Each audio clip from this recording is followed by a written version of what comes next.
ध्यानाभ्यास के लिए कृपया अपने नेत्रों को बंद कर लीजिए। अपना मुख अपनी ओर कीजिए। मोक्ष मार्ग अत्यंत संक्षिप्त है। तज पुद्गल ग्रह जीव बस शीघ्र लहो कल्याण। पुद्गल का त्याग करें और जीव का ग्रहण करें। अपना जीव ही हमारे अनुभव में संवेदन में आता है।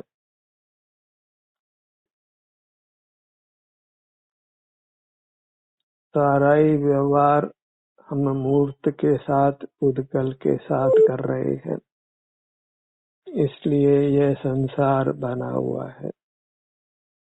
हमें जीव के साथ व्यवहार करना है,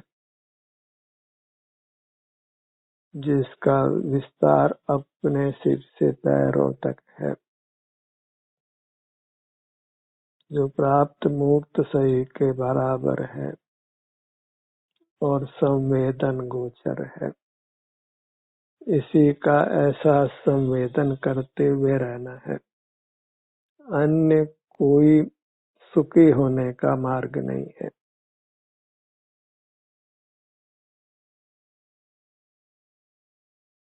मूर्त इंद्रिय आदि के सहाय से ही हम मूर्त के साथ व्यवहार करते हैं।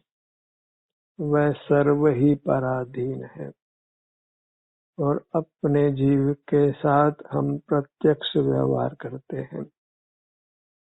उसमें इंद्रियादि की कोई अपेक्षा नहीं होती।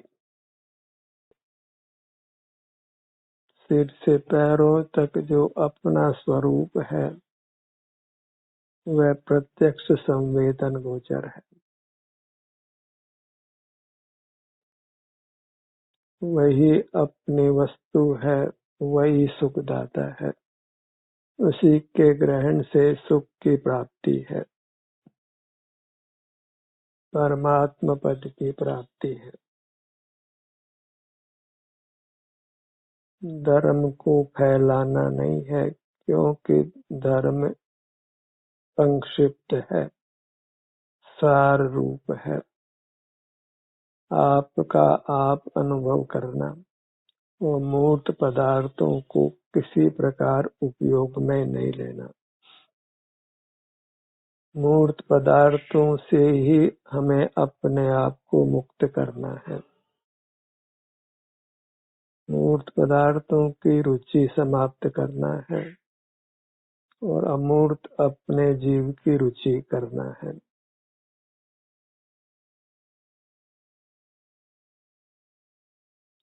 यदि मूर्त पदार्थों को ही देखते जानते रहे, उपयोग में लेते रहे, तो कभी भी हम घोर आपदा में आ सकते हैं।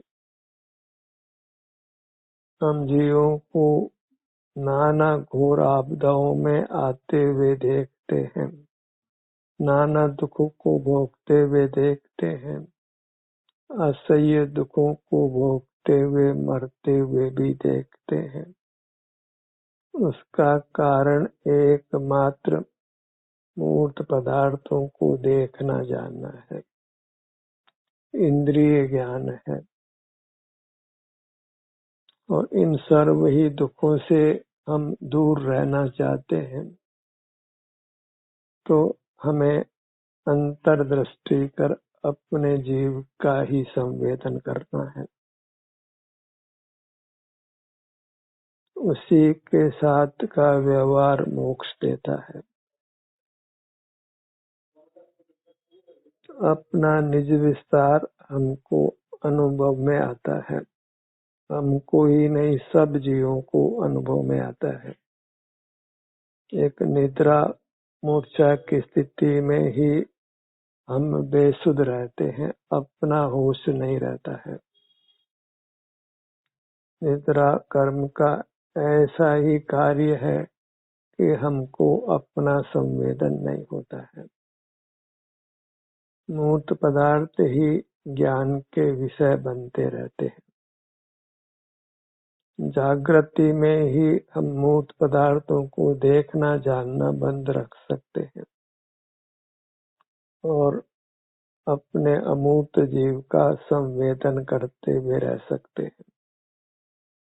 यही हमारा चुनाव है कि हम मूर्त पदार्थों को उपयोग में नहीं लेकर अपनी अमूर्त काया को ही उपयोग में लें और इसका उपयोग स्वानुभव रूप है, संवेदन रूप है। क्योंकि हम सुख स्वभावी हैं, इसलिए अपने लक्ष्य से हमको प्रधानता से सुख शांति का अनुभव होता है और कर्म का विपाक हो तो वेदना का अनुभव भी होता है। पर जब भी अंतर लक्ष्य करते हैं तो भले ही वेदना हो तो भी रागादि जनित दुख नहीं होता है, विकल्प जनित दुख नहीं होता है और कर्म का बंध नहीं होता है। अपने साथ व्यवहार करिए, भले ही अपने में वेदना क्यों न हो। और पर के साथ व्यवहार नहीं करना है, मूर्त के साथ व्यवहार नहीं करना है, भले ही उसके आश्रय से हमको विषय सुख हो, तात्कालिक वेदना आदि से मुक्ति भी हो। वह तात्कालिक दुख की निवृत्ति रूप हो सकता है, पर उससे उत्तम सुख की प्राप्ति होना असंभव है। और दुख की निवृत्ति रूप हम ही परिणमन करते हैं, उद्गल नहीं करता है। तो दुख की निवृत्ति के कर्ता भी हम ही हैं, उद्गल नहीं है। दुख की निवृत्ति भी हमारे कारण से है और सुख की प्राप्ति भी हमारे कारण से है। उद्गल केवल निमित्त होता है और निमित्त अकिंचित कर होता है, क्योंकि जो परिणमन करता है वही नियम से उस परिणाम का करता है। गुण दोष पर का किंचित भी नहीं है। वृथा ही जगत के प्राणी मूर्त पदार्थों के गुण दोष देखते रहते हैं। इसमें यह गुण है और इसके सेवन से ये साइड इफेक्ट्स होते हैं। ऐसी ही चर्चा पूरे लोक में होती है। जैसे मूर्त पदार्थों के साथ व्यवहार करना ही जीवन का स्वरूप हो। स्वसंवेदन का मोक्ष मार्ग के रूप में जीवों को परिचय नहीं है, बोध नहीं है। इसी कारण से मोक्ष मार्ग लुप्त रहा है। आगम पढ़ लेना सुगम है, बाह्य संयम लेना भी सुगम है, पर स्वसंवेदन को मोक्ष मार्ग निर्णित करना अत्यंत दुर्लभ है। क्योंकि सिर से पैरों तक ये शरीर है जो मेरा नहीं है, ऐसा ही हम शास्त्रों से ज्ञान करते हैं। और यहाँ जो संवेदना होती है उसको भी हम इस मूर्त शरीर में ही मान लेते हैं। अंदर अपना आकार भी शरीर आकार होने से शरीर रूप से ही अपनी प्रतीति होती है, अपना अनुभव होता है। हम दो शरीर का अस्तित्व स्वीकार ही नहीं करते हैं। उद्गल का शरीर तो मानते हैं, जीव का शरीर नहीं मानते हैं। जीव का शरीर नहीं मानना वह जीव के द्रव्य का ही अभाव करना है। जो जीव का शरीर है वह जीव का द्रव्य है और वह उसका स्वरूप है। उसी की दृष्टि वह दिव्य दृष्टि है, द्रव्य दृष्टि है। वही नित्य पदार्थ का आश्रय करना है। नित्य के आश्रय में नित्य के परिणाम का संवेदन होता है, क्योंकि वस्तु का ग्रहण उसकी पर्याय से ही होता है। जो भी अपनी अवस्था है उसी का हमको भोग होता है। तीनों काल मूर्त पदार्थों का देखना जानना भले ही हो, पर उनका भोग नहीं होता है।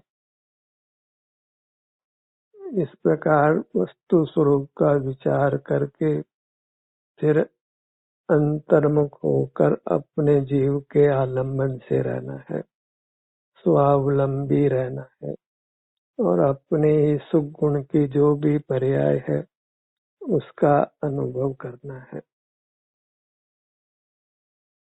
सुख गुण की दो ही प्रकार की पर्याय है, सुख या दुख। उद्गल जो शुद्ध परमाणु रूप है वह भी वास्तव में एक स्पर्श गुण वाला है और उसकी पर्याय स्निग्ध रुक्ष रूप से होती है। उसी परिणमन से एक पुद्गल दूसरे पुद्गल से बनता है और जीव में भी सुख दुख का परिणाम होता है। तो विशेष के लक्ष्य से जो सुख दुख का परिणाम होता है उससे वह मूर्त से बनता है और अपने लक्ष्य से जो भी सुख दुख का परिणाम होता है उससे वह मूर्त से छूटता है। इतना ही मोक्ष मार्ग का स्वरूप है। हमें अंतर लक्ष्य बना के रहना है। मूर्त पदार्थों का ग्रहण कम से कम हो, नहीं हो, यही वास्तव में संयम है। मूर्त पदार्थों को देखना जानना, उनका उठाना धरना, उनका मुंह के द्वारा सेवन करना, अन्य प्रकार से उनका सेवन करना, उस सब से संसार ही फैलता है, मोक्ष मार्ग नहीं बनता है।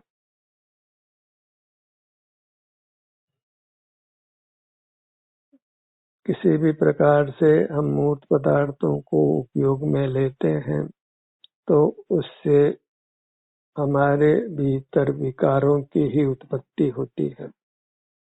चाहे भोजन करें, वस्त्र पहने, देखे जाने,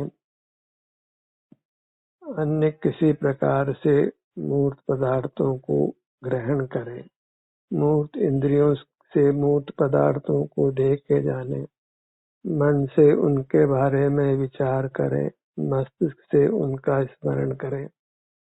संसार के आदि में, मध्य में, अंत में मूर्त ही है और मोक्ष मार्ग में और मोक्ष में अपना अमूर्त जीव ही है। जो मूर्त शरीर के आकार होने से शरीर रूप से ही अनुभव वेदन में आता है, उसी का हमको शरीराकार रूप से सुख दुख रूप से अनुभव संवेदन करते हुए रहना है।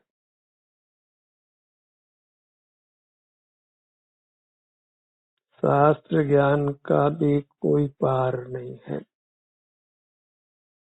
बाह्य क्रियाओं का भी कोई पार नहीं है। इन सब में हम बहिर्मुख ही रहते हैं, मोक्ष मार्ग नहीं बनता है।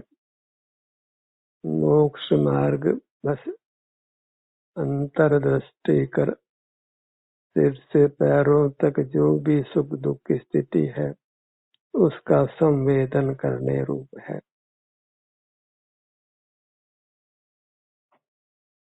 तो उससे बाह्य विषयों के सुख दुख को हम नहीं भोगते हैं, तो कर्मों से भी नहीं बंधते हैं। इंद्रिय ज्ञान और मन के द्वारा ही, स्मरण के द्वारा ही हम मूर्त पदार्थों का सेवन करते हैं। उन सब क्रियाओं को रोक देना है और एक अपने में होने वाले सुख दुख का संवेदन करना है। और अपने सन्मुख होने से निर्विकल्पता है, शांति है, उसको पहचानना भी है इस रूप से कि ये शांति का संवेदन जो हमको होता है वही मुक्ति को आश्रयभूत है। उसी को पाने के लिए फिर हम पुनः पुनः अपने सन्मुख होने वाले हैं। अब तक विषय के आश्रित होने वाले विषय सुख को ही हमने पहचाना है। अब अंतर्दृष्टि कर अपने लक्ष्य से जो वीतरागता जनित सुख को हमने पहचानना है, और जब उसकी पहचान होती है तो उसके सुख को पाने का हम प्रयत्न करते हैं, उस सुख का ही संस्कार डालते हैं। बाहर में तो कोई भी स्वादिष्ट पदार्थ को हम चखे या सुंदर पदार्थ को देखें, सुगंधित पदार्थ को सूंघे, कर्णप्रिय आवाज को सुने, कोई अच्छे स्पर्श का ग्रहण करें तो उसका हमारे भीतर दृढ़ संस्कार हो जाता है। फिर हम उन्हीं विषयों का ग्रहण करते हैं। अब हमको अंतर्दृष्टि से होने वाले सुख का परिचय कर उसी को पाने के लिए सतत प्रयत्न करना है। और जो 5 इंद्रियों के विषयों का सुख का संस्कार है उसको मिटाना है। जिन जिन विषयों का सेवन हम नहीं करते हैं फिर वे हमारी स्मृति का विषय भी नहीं बनते हैं, तो उन पदार्थों को भूल जाना ही अच्छा है।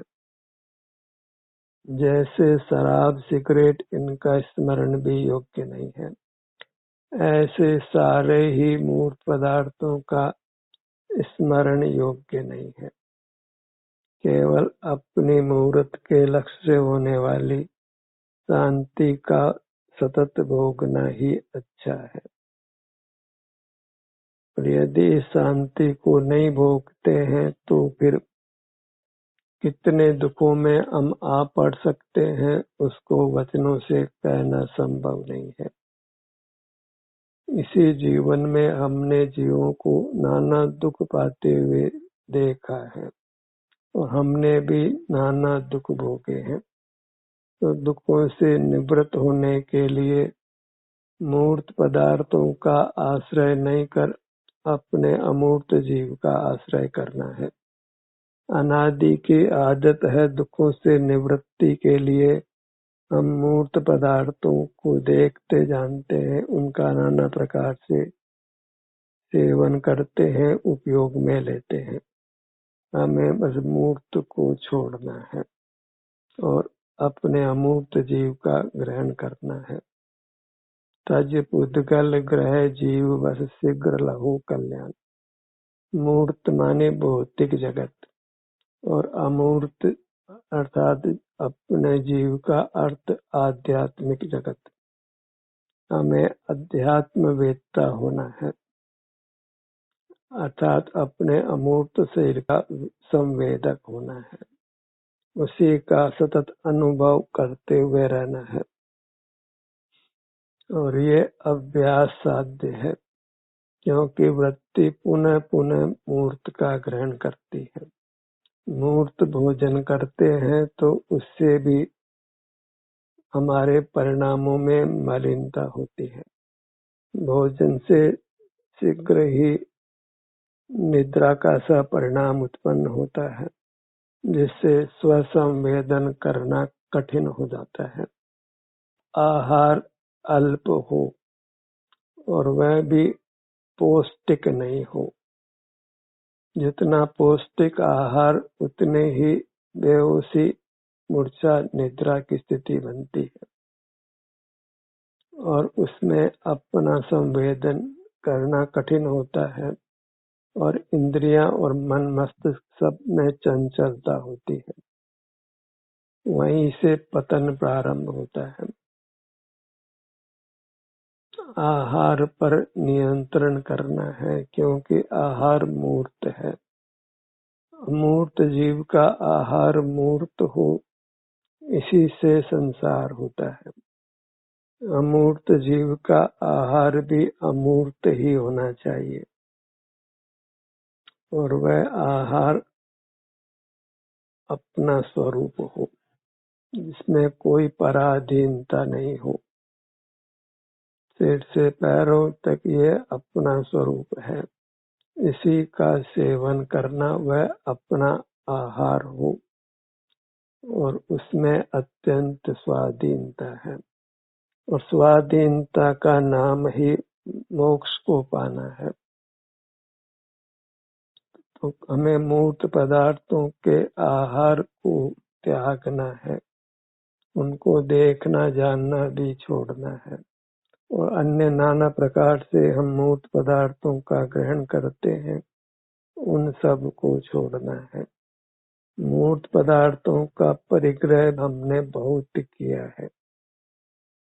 थोड़े से पदार्थों से भी जीवन चल सकता है, लेकिन हमने मूर्त पदार्थों का परिग्रह अत्यधिक कर लिया है। इतना कर लिया है कि कई पीढ़ियां उससे जीवित रह सकती हैं। हमको खबर ही नहीं है कि हम किसका आश्रय कर रहे हैं, किसका परिग्रह कर रहे हैं। 5 इंद्रियों के विस्तार रहित अपने अमूर्त शरीर का ही परिग्रह करना है। वह परिग्रह ही सुख का कारण है। मूर्त का परिग्रह छोड़कर अमूर्त का परिग्रह करना है। परिग्रह अर्थात चारों ओर से ग्रहण करना, उसी में लीन हो जाना। सिर से पैरों तक अपनी मूर्त को ही चारों ओर से भली प्रकार ग्रहण करिए।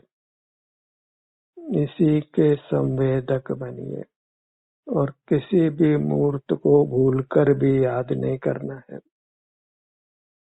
उनको विषय नहीं बनाना है, उनके उपयोग से अपने आप को बचाना है। और यह सब अभ्यास साध्य है। इसीलिए ध्यान को ध्यानाभ्यास नाम मिलता है। अभ्यास करते करते ही हम अपने में पूरी तरह लीन हो सकेंगे।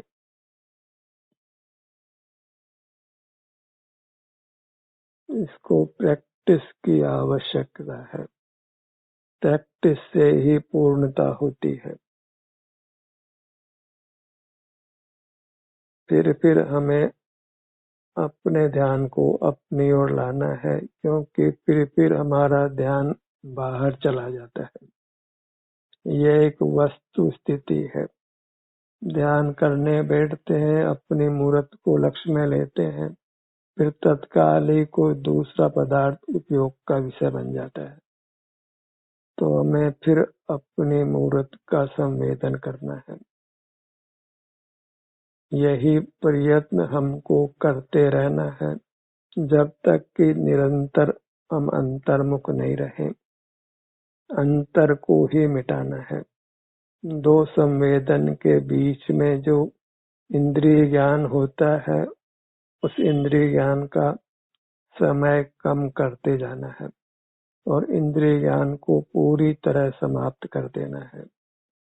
और जब इंद्रिय ज्ञान नहीं करते हैं तो अन्य प्रकार से भी मूर्त पदार्थों का उपयोग नहीं होता है। आहार आदि से, वस्त्र आदि और नाना प्रकार से जो मूर्त पदार्थों को काम में लेते हैं, वह सब कम होता जाता है कि मूल में इंद्रिय ज्ञान है। इंद्रिय ज्ञान से ही मूर्त पदार्थों को देख जानकर उनको नाना प्रकार से हम उपयोग में लेते हैं। इंद्रिय ज्ञान का प्रतिपक्ष स्वाधीन स्वसंवेदन है। अपनी मूर्त को अंतर्दृष्टि से लक्ष्य में लेकर शांति को भोगने रूप है। वीतरागता भोगने रूप है। वीतरागी को बंध नहीं है और इंद्रिय ज्ञान वाला कभी निर्बंध नहीं है। आंखें खुली है, कानों से सुन रहे हैं और घोर कष्ट में आ जाते हैं। प्राणांत भी हो जाता है। हमको खबर ही नहीं है कि आंखों से देखते हैं और कानों से सुनते हैं, उससे हम अपने लिए कितना महान दुख आमंत्रित करते हैं, असह्य दुखों को आमंत्रित करते हैं। हम पापों को पहचानते हैं, कसायों को पहचानते हैं, पर उनके जनक इंद्रिय ज्ञान को संसार के हेतु के रूप में नहीं पहचानते हैं। तो जनक जिंदा है तो संतति भी होती ही रहती है, और जनक नहीं हो तो संतति नहीं होती है। हमको जनक को ही मिटाना है, इंद्रिय जय करना है, जिनेंद्र होना है, अपनी मूर्त के ही भोक्ता होना है। सुख हमारा स्वभाव होने से हम भोक्ता तो है ही। भोग शब्द बुरा नहीं है, बशर्ते के विषय भोग रूप नहीं हो, अपने अतीन्द्रिय सुख के भोग रूप हो। आचार्य भी कहते हैं कि हे जीव तू भोग पर अच्छा भोगने वाला बन, मूर्त पदार्थों को भोगने वाला नहीं बनकर अपने अमूर्त स्वरूप को भोग। मूर्त पदार्थों को देखने जानने वाला नहीं बनकर अपना संवेदन करने वाला बन। तू सुख स्वभावी है। मूर्त के साथ व्यवहार करना, उनको देखना जानना तुम्हारा चिद विकार है, तुम्हारा स्वभाव नहीं है। तुम भोगता रहो, ज्ञाता दृष्टा रहना तुम्हारा स्वभाव नहीं है। तुम आनंद भोजी रहो। मूर्त पदार्थों का देखना जानना ही होता है। ऐसा ज्ञाता दृष्टा भाव तुमको शोभा नहीं देता है। मूर्त पदार्थ ही हमारे ज्ञान का ज्ञेय बनते हैं। उनको जानकर ही हमको ज्ञायक संज्ञा मिलती है। तो इस ज्ञेय ज्ञायक संबंध को जो अनादि से बन रहा है, उसको पूरी तरह समाप्त करना है और अपने आनंद के भोक्ता बनना है। ज्ञायक नहीं बनकर भोक्ता बनिए। भोग अपना है और ज्ञान पर का है। हमें आनंद भोजी बनना है। आनंद भोगने की ही हमारी स्वाभाविक आकांक्षा है। तो सिर से पैरों तक ही आनंद उपलब्ध होता है, क्योंकि इतना ही जीव का विस्तार है। तो सिर से पैरों तक ही सिमट कर रही है। परमात्मा भी सिर से पैरों तक ही सिमटे हुए हैं। तो उनके चरण चंचरिक बनना, वही उनकी आराधना करना है। अष्ट द्रव्यों से उनकी पूजा कर लेने से वास्तव में उनकी आराधना नहीं होती है। उन्हीं के समान सिमट जाना, अपने ही संवेदक बनना, उसी से परमात्मा की आराधना होती है। और खरेखर तो हमारे परमात्मा हम स्वयं हैं। हमारी मूर्त ही हमारे लिए परमात्मा है, क्योंकि अंतरंग में सब जीव एक समान हैं। जैसे परमात्मा है वैसे ही हम हैं। तो फिर अपनी ही आराधना क्यों न कर ली जाए, जब हम भी परमात्मा हैं। तो परमात्मा की आराधना करिए, अपने ही परमात्मा की स्वाधीनता के साथ में, और स्वाधीन हो जाना है। ध्यान का सत्र यही समाप्त होता है।